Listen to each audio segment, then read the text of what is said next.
شهر عظيم قد تسامى قدره وعلى رباه تنزل القرآن. الحمد لله رب العالمين، والصلاة والسلام على رسول الله الأمين وعلى آله وصحبه أجمعين. أما بعد، ختام هذه الحلقات سأجعلها بإذن الله سبحانه وتعالى حول معنى مهم جدا، وهو الإنسان الرسالي والأمة صاحبة الحضارة. لا شك أن الصيام كان المقصود الأسمى فيه هو عملية الارتقاء الروحي وعملية التقوى وتحقيق العمل الصالح والسباق إلى الله والاقتراب من الله سبحانه وتعالى، بما يمكن أن نسميه في النهاية يجب هذا الإنسان الذي دخل في منظومة الصيام أن يكون إنسانا رساليا. والإنسان الرسالي هو الذي يحمل منظومة هذا الدين إلى العالمين، يخرج من دوائر الانكفاء إلى دوائر الانفتاح، يخرج من دائرة الخلاص الشخصي إلى دائرة إخراج البشرية كلها إلى نور الله تبارك وتعالى. لذلك هذا المعنى لا بد أن يكون حاضر في ختام هذه الحلقات. نحن نريد، تكلمنا عن الفرد، تكلمنا عن الأسرة، تكلمنا عن الأمة. هذا الفرد لا بد أن يكون فردا فاعلا في أسرته وفردا فاعلا في أمته. فاعلية الأمة تنبع من فاعلية الأفراد. هذه الفاعلية التي نتكلم عنها هي تجعل من الإنسان إنسان صاحب رسالة، لا يعيش هما ضيقا، لا يعيش هم شخصه وهم نفسه وهم أسرته فقط، لا، يعيش هم أمته وهم دعوته وهم دينه وهم البشرية وإنقاذها وهم هذه الرسالة التي حملها رسول الله صلى الله عليه وسلم للعالمين.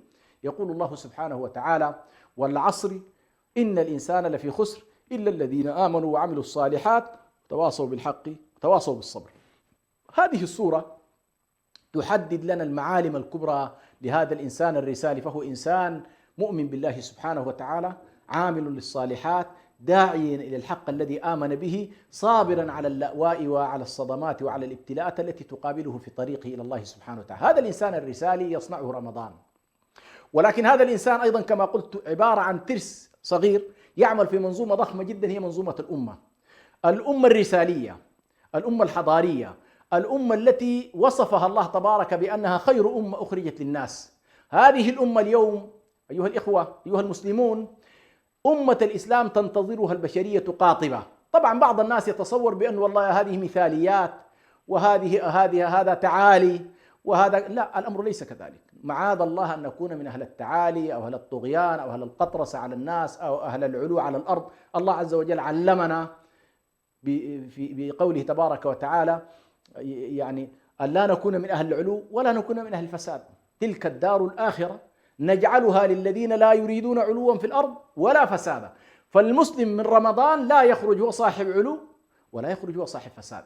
العلو يرتبط بالطغيان ويرتبط بالكبرياء ويرتبط بالقطرسة وكذا، والفساد يرتبط كذلك بمنظومات مختلفة. فأرادنا الله تبارك وتعالى أن نخرج من كل ذلك. ولذلك هذا الإنسان الرسالي هو مهمته أن يكون في الأمة الخيرية التي وصفها الله تبارك وتعالى بقوله: كنتم خير أمة أخرجت للناس تأمرون بالمعروف وتنهون عن المنكر وتؤمنون بالله. هذه الخيرية من هنا. الخيرية نالت هذه الأمة من إيمانها بالله وأمرها بالمعروف ونهيها عن المنكر، وأن تكون منها طائفة قائمة بالحق داعية إليه، ولكنها تسندها أمة كاملة، أمة رسالية. والبشرية كما قلت اليوم قد وصلت إلى منتهاها في الضلال وإلى منتهاها في الظلام وإلى منتهاها في التيه وإلى منتهاها في العدمية. وما وثائق أبستين وما حولها وما تسمعون عنه من إشكالات كبيرة جدا إلا واحدة من هذه البقع السوداء، من هذا الظلام الدامس الذي هو بطبيعة الحال نتاج الحضارة المادية، الحضارة التي أنكرت وجود الله أو جعلت الله تبارك وتعالى خارج نطاق حضورها.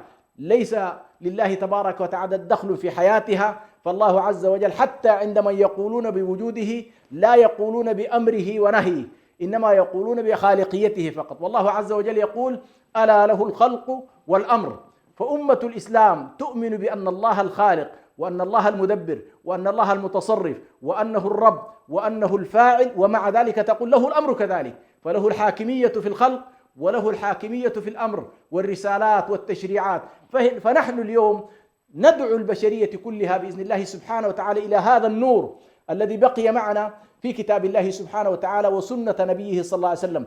ولكن الله ما جعله للمسلمين فقط، هذا الكتاب أنزله الله ليكون ذكرى للعالمين ورحمة للعالمين وبشرى للعالمين وبشرى للبشرية كلها إن آمنت به. إذا نحن نحمل كتاب البشارة والنذارة.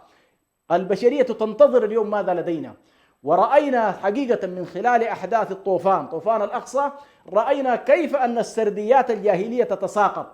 كثير مما كان يقال حول الديمقراطية وحقوق الإنسان والحريات والليبرالية والمنظومات الدولية إلى غيره كلها تهاوت أمام أعيننا، وتساقطت السردية الصهيونية أيضا التي كانت تحاول أن تجعل من المظلومية لليهود أساسا لحركتها، تهاوت كل ذلك. وهذا من مقدمات ظهور هذه الأمة وعلوها بإذن الله تبارك وتعالى بالحق وظهورها على الحق، كما قال النبي صلى الله عليه وسلم: لا يبلغن هذا الأمر ما بلغ الليل والنهار بعز عزيز أو بذل دليل.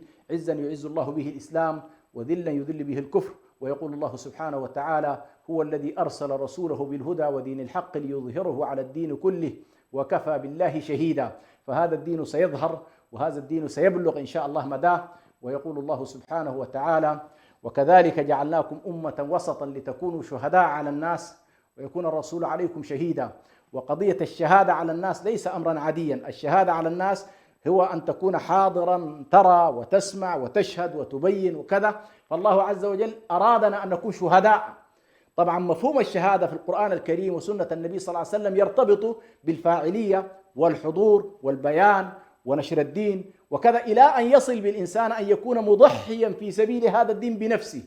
تلك الشهادة بمعناها الأكبر. ولكن الشهادة هنا التي ربما أردناها في هذه اللحظة هي كيف تكون شاهد على الناس من خلال قيمك، من خلال أخلاقك، من خلال دعوتك، من خلال بيانك لآيات الله، من خلال حمل الكتاب والميزان، كيف تكون شاهد على الخلق. وكيف أن البشرية يوم القيامة لا تتشبث بأمة الإسلام وتقول بأنه والله ما دعونا ولا أخبرونا عما هم فيه، إنما هم كانوا في لهوهم وكانوا في تخلفهم وكانوا في غيهم.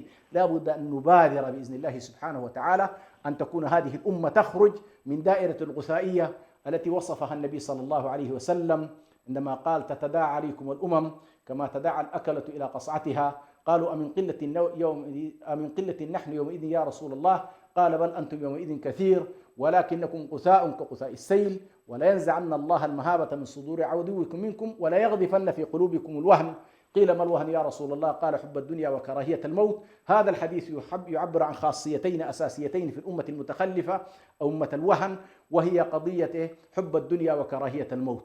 ووصفها بأنها أمة غثائية، والغثائية فيه معنيين أساسيين: المعنى الأول قلة الوزن وغياب الفاعلية، أو قلة الوزن وغياب الاتجاه. يعني إنسان خفيف الوزن أو الأمة خفيفة الوزن. اليوم أسأل الأمة: إيش وزنها العسكري؟ إيش وزنها السياسي؟ إيش وزنها العلمي؟ إيش وزنها التكنولوجي؟ ستجد أمتنا متخلفة إلى حد كبير، وفي نفس الوقت أيضا فاقدة للبوصلة، فهي تارة مع الشرق وتارة مع الغرب. والله عز وجل يقول: فولي وجهك شطر المسجد الحرام.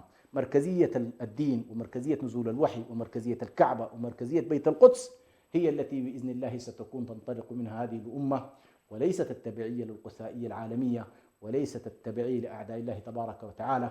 نسأل الله سبحانه وتعالى أن يتقبل منا الصيام والقيام، وكل عام وأنتم بخير، والسلام عليكم ورحمة الله وبركاته. شهر عظيم قد تسامى قدره وعلى رباه تنزل القرآن.